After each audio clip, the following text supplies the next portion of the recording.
Hello friends, आज हम स्वच्छता पर 10 लाइन निबंध देखेंगे। नंबर 1, स्वच्छता का हमारे जीवन में बहुत महत्वपूर्ण स्थान है।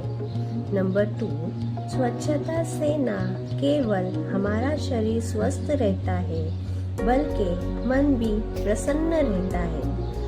नंबर 3, स्वच्छता से बीमारियों का खतरा कम होता है और हम तंदुरुस्त रहते हैं। नंबर 4, हमें अपने घर, स्कूल और आसपास के स्थानों को साफ रखना चाहिए। नंबर 5, हमें अपने आसपास के वातावरण को भी साफ रखना चाहिए जिससे प्रदूषण कम हो।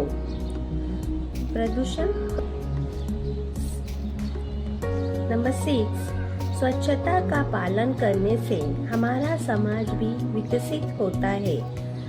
7, स्वच्छता से आत्मविश्वास बढ़ता है और सामाजिक सम्मान भी मिलता है।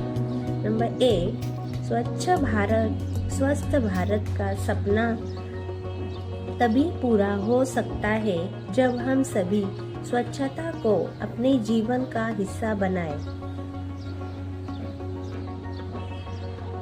9, राष्ट्र की प्रगति के लिए एक स्वच्छ और स्वस्थ समाज बहुत जरूरी है। 10, हमें नियमित रूप से स्वच्छता का पालन करना चाहिए। धन्यवाद। उम्मीद है आपको वीडियो अच्छी लगी होगी। नेक्स्ट वीडियो में मिलते हैं। Thank you.